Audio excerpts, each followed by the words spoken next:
From CBS News Election Headquarters, this is the CBS Evening News with Walter Cronkite and Charles Kuralt in our newsroom in New York. Good evening. Polls have now closed in all or part of 4 states, Alabama, Kentucky, New Hampshire, and Vermont. And the first returns of Election 78 are beginning to come in. Some scattered rain in the east, but generally a day conducive to voting.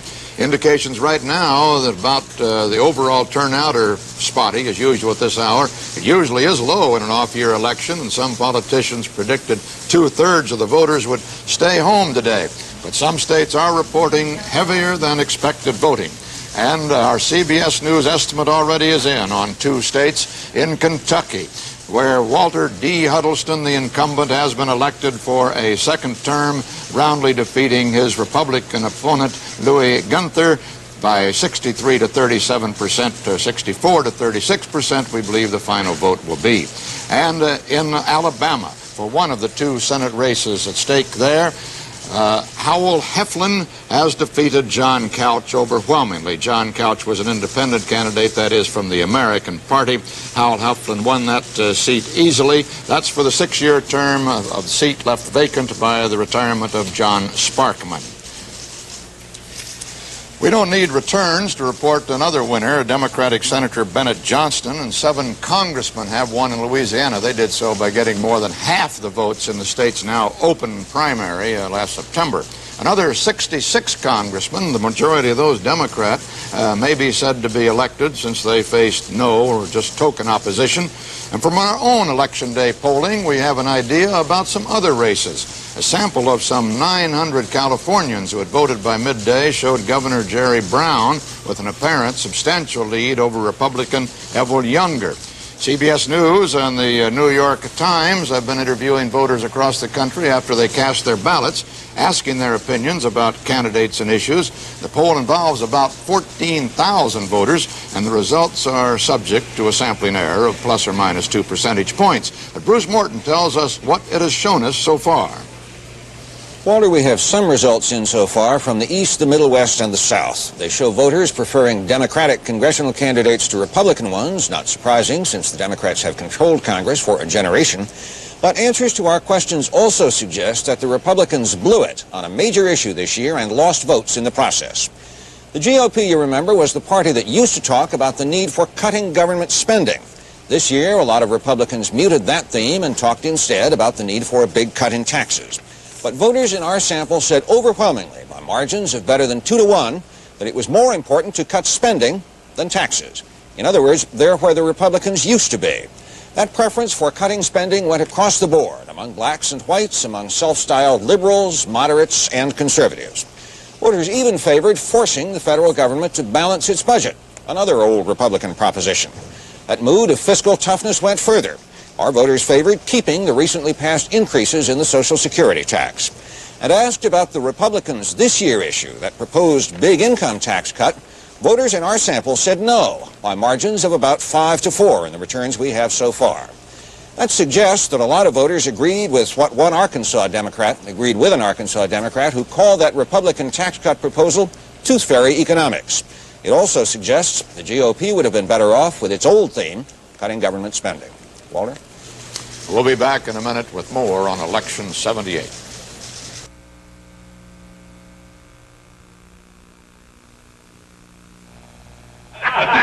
Light beer from Miller tastes just great, and that's no fish story. But the best thing is, it's less filling. Light's got 1/3 less calories than their regular beer, and that's important when you're trying to land that big one. Like yesterday, I hooked this bass, fought him for over 6 hours. All of a sudden, he jumps clean over the boat.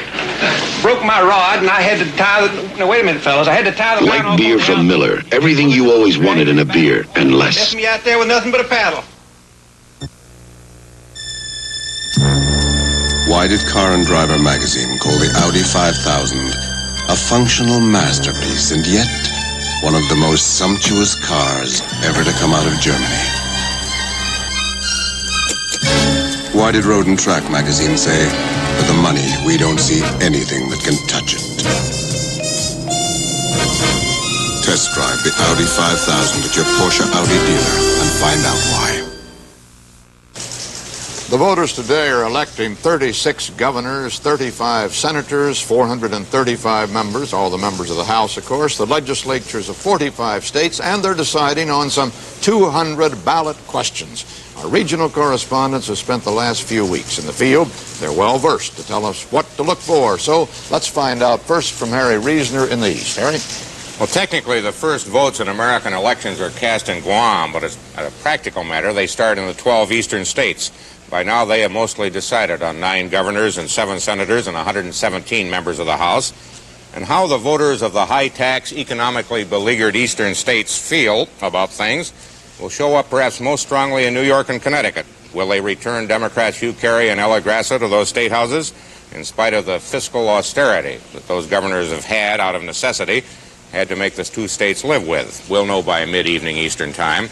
In Massachusetts, we'll be watching to see if Senator Edward Brooke, the only black senator, can save his career from collapsing the way his marriage did in a messy divorce.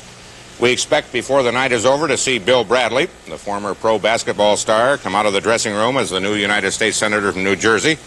There's a pretty good chance that we'll see a former college basketball star and congressman named William Cohen knock William Hathaway out as senator from Maine.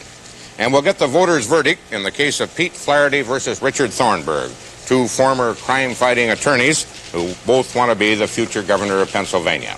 Walter?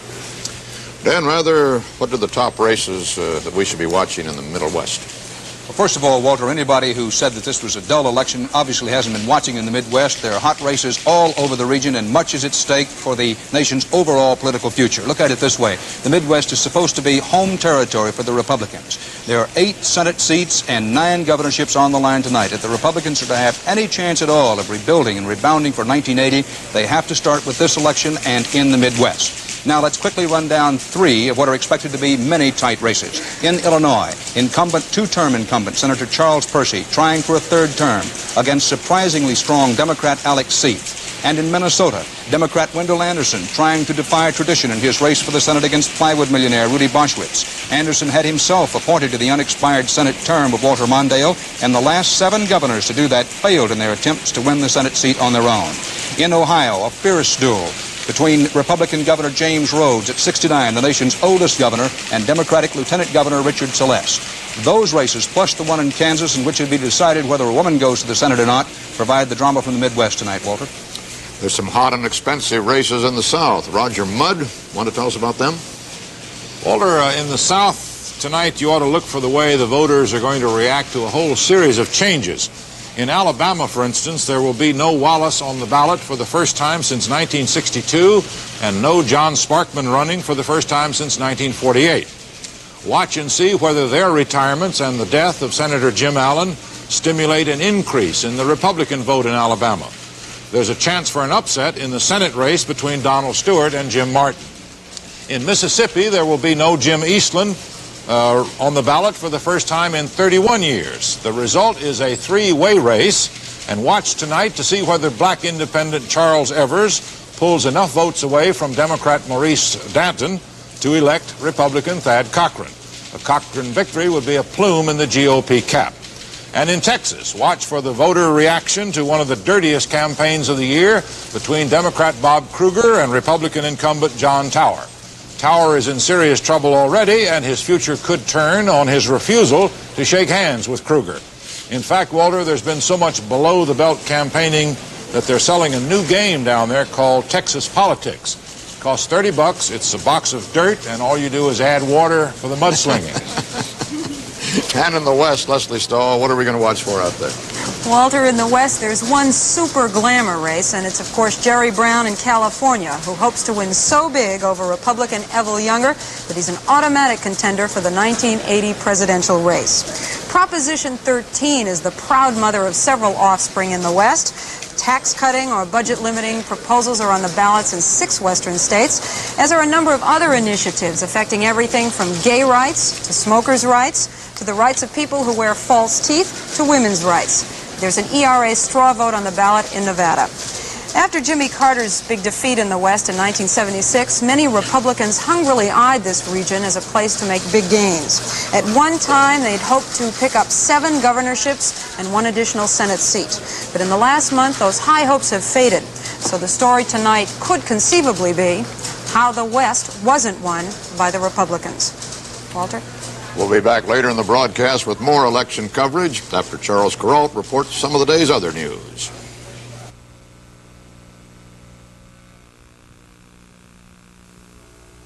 My mom in San Francisco would have a way to turn this meal around.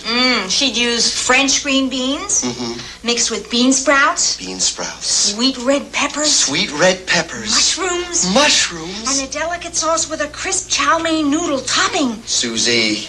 Ta-da! Bird's Eye San Francisco-style vegetables. They can turn any meal around. Clever lady. You really turned this meal around. Dinner's ready, because earlier in the day, Barbara Nicholas turned it over to her Magic Chef microwave oven with 3 memory levels. Defrost for 15 minutes. That's memory level 1. Bake for 30. That's 2. Then keep dinner warm till I get back. And that's 3. Now, start cooking. Magic Chef microwave ovens can defrost, cook, and keep dinner warm, whether you're there or not. Magic Chef. The difference will surprise you. Federal Trade Commission staff documents surfaced today that accuse the Ford Motor Company of unfair and deceptive trade practices. At issue is the company's failure to warn customers about an alleged engine defect in nearly 2 million Ford cars. Richard Roth reports from Washington. According to FTC staff papers made public for the first time today, the engines in 1974 through 1978 model Ford and Mercury Mustangs, Pintos, Bobcats, and Capris are subject to early and repeated breakdowns because of defects in the engine's camshafts and rocker arms, critical parts affecting a car motor's performance. The government documents say that Ford knew of the defect as early as 1976 and instructed dealers to repair damaged engines for free. But FTC lawyers say that Ford never publicized the problem or the adjustment program. So consumers with car trouble may be spending millions of dollars on repairs Ford should pay for. Further, the documents accuse Ford of deceptive advertising by calling its car engines tough, a claim the Trade Commission staff calls patently untrue. The FTC staff says that symptoms of the engine problem include loss of power, knocking noise, or engine stoppage. The documents claim that proper maintenance does not help, and adds that while certain brands of oil can minimize the damage, Ford doesn't tell customers which brands to use. A Ford company spokesman said any comment on the matter would be premature. If the full Trade Commission decides the staff findings warrant a court case against Ford, it could be an expensive one.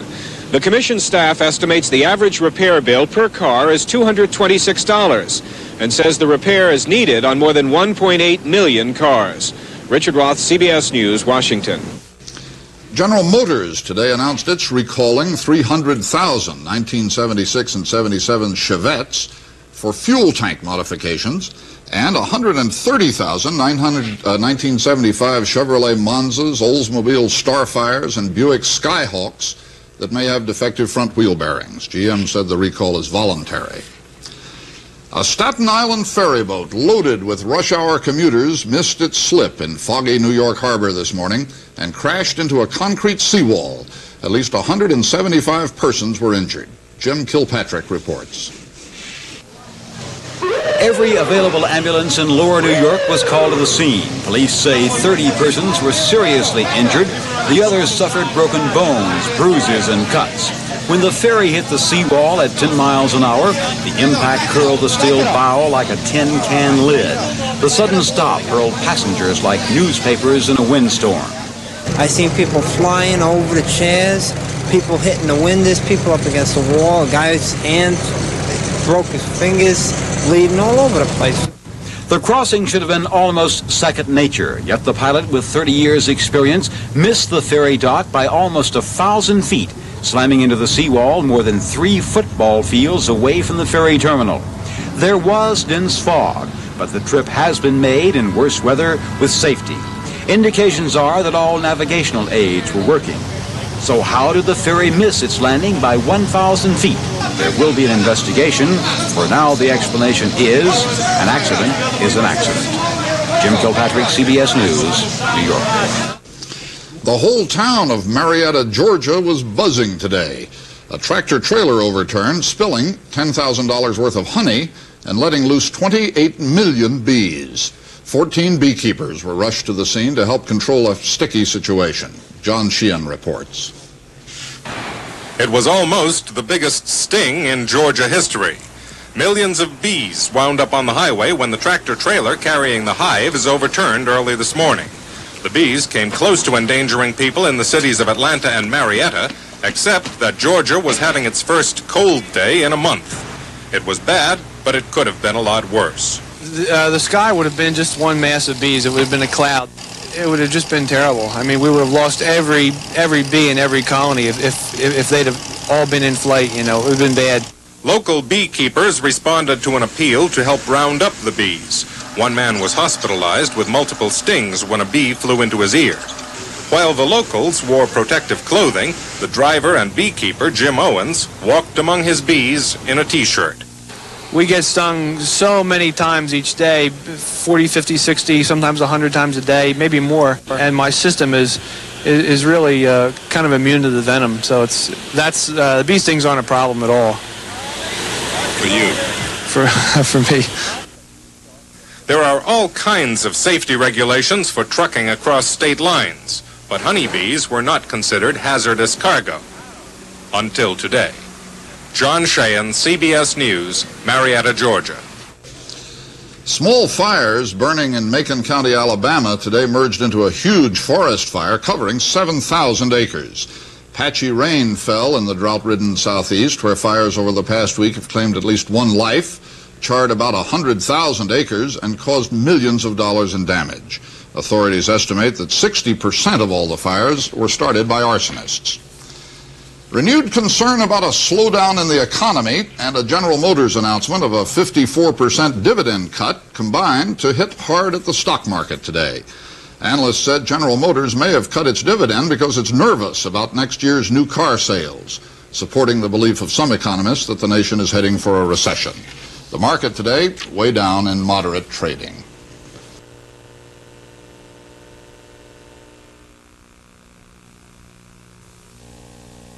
Such a simple miracle. In every glass of Gallo Premium wine, like Hearty Burgundy, you can see the sun because Gallo cares. In every glass, you can see the good earth because Gallo cares.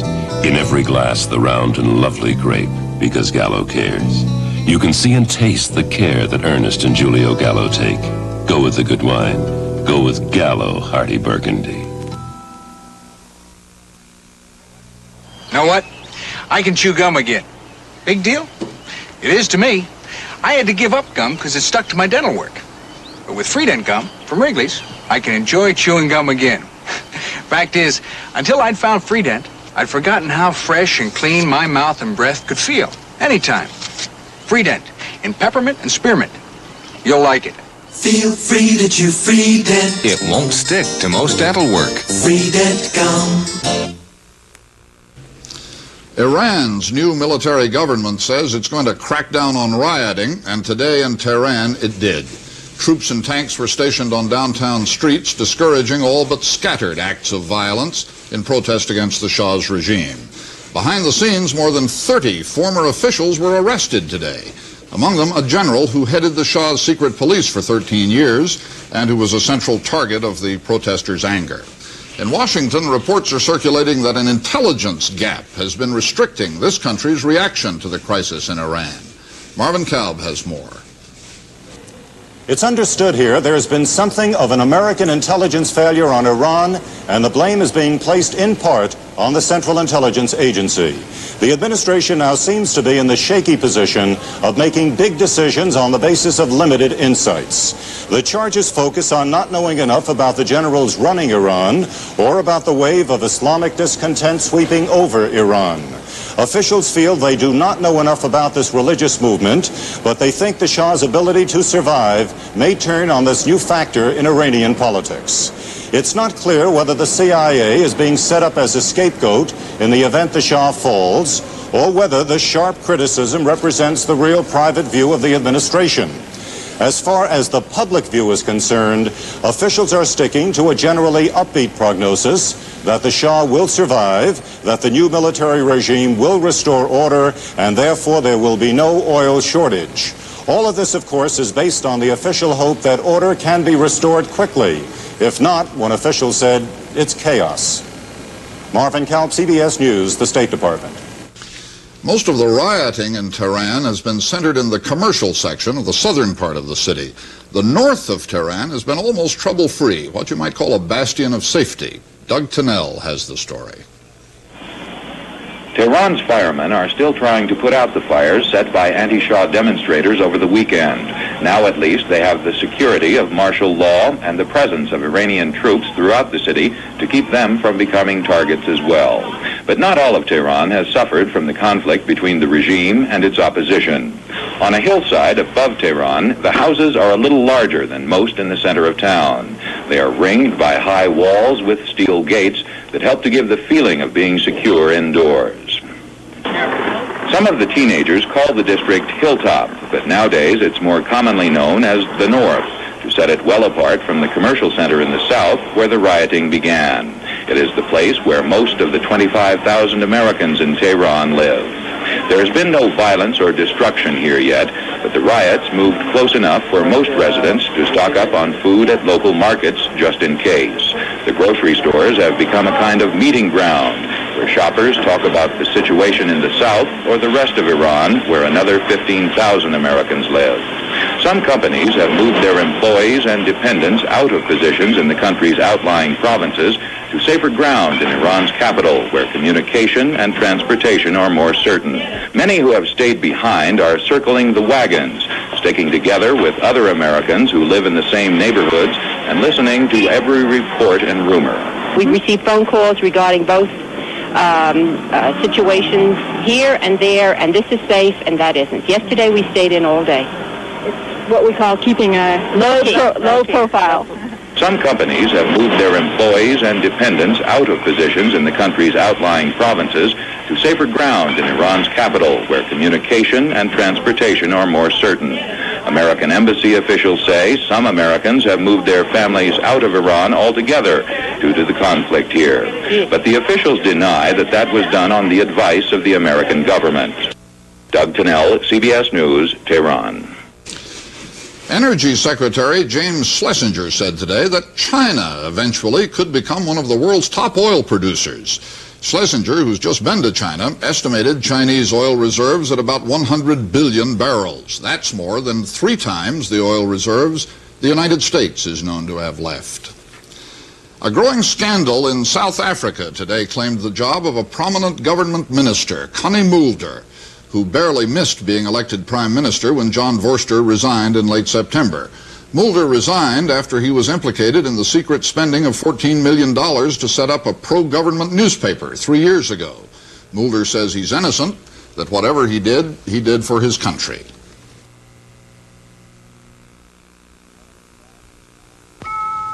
This is one of the class of 1998. Your savings and loan has a great plan for their college education. It's a very educated way to save because it can actually be tax-free. It's called the Savings and Loan Foundation College Savings Plan. You'll find this informative free booklet on how this college plan works at your nearby Savings and Loan. It will educate you so you can afford to educate your child.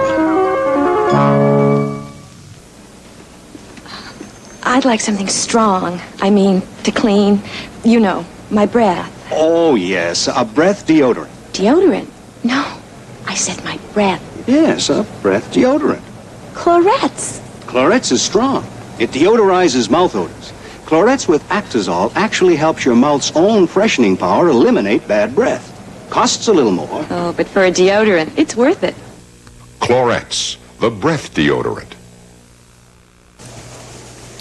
The polls are just closing in a half a dozen more states, but in Kentucky and Alabama, the results are known. Our CBS News estimate in Kentucky, as we told you a little earlier, Democrat Walter D. Huddleston will be returning for a second term in the Senate. He easily defeated Republican challenger Louis Gunther. And in Alabama, where 2 Senate seats are at stake, Howell Heflin, the Democratic candidate, had little trouble dispatching a third-party candidate, John Couch of the American Party. Also in Louisiana, Senator J. Bennett Johnson has been returned. He won with a majority victory in an all-party primary in September. The heavier-than-expected turnout today is believed by experts generally to favor the Democrats. Republican hopes already were not extensive for this off-year election. Well, back with us for Election 78 is Eric Severide, who comments on the unusual nature of this off-year election. In his inaugural 2 years ago, President Carter called for a new national spirit of unity and trust. But today's mass transaction at the polls is not suggestive of any such state of newfound blessedness. Nobody seems to be voting with a song in his heart. There's an air of slightly distasteful duty about this one. But historians and philosophers should take a certain cool pleasure in it. Off-year non-presidential elections ought to be on the dull side, as this one is. For 16 years, these off-year elections have been unhealthily exciting, performed against a background of the Vietnam War or civil rights riots and demonstrations or White House scandals. Now we have an election that is unusual in its usualness, with a background of peace, of domestic order, of general honesty at the top. But nobody has been heard to say he's voting today out of gratitude. If this election has no sharp cutting edge, it does have a general itch, what has been called the floating anxiety, not over war, not over corruption so much, but over economic security. Not job security, but asset security. Can we hang on to what we have? Can we better ourselves? Is the promise of tomorrow fading from our sight? A congressman's job becomes less and less pleasant. Here are these hundreds of candidates for it, their portraits everywhere, all of them managing to look bold and humble simultaneously. The supply of candidates, thank heaven, never dries up. However it rates for popularity or trust in the opinion polls, the American Congress is the most impressive parliament on earth. Since the Civil War, it has never fallen apart, never undergone a sudden upheaval. It loses its tired blood and acquires its fresh blood at a steady and sensible rate. The average representative is in his late 40s, the average senator in his mid-50s. The lines of energy and experience on the graph of life meet at their optimum point just about there. America may be a turbulent society, but it's a stable republic, and the stability of this institution of the Congress is one great reason for that. This is Walter Cronkite, CBS News Election Headquarters in New York. We'll be back in a couple of minutes to resume our live coverage of Election 78.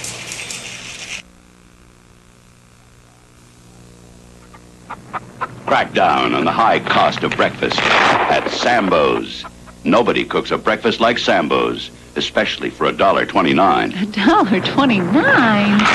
$1.29. An egg, 2 strips of bacon, 6 pancakes. All for $1.29? All for $1.29. Nobody cooks breakfast like Sambo's. $1.29.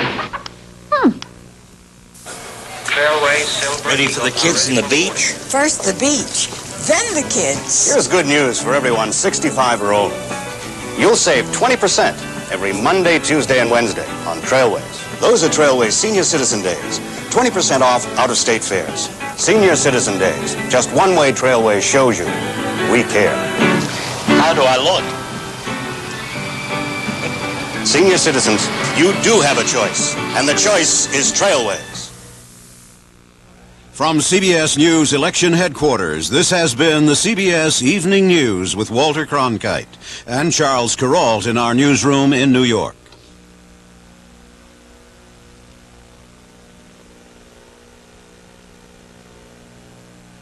This is CBS. Stay tuned for Eyewitness News next on Channel 5, WTVF Nashville.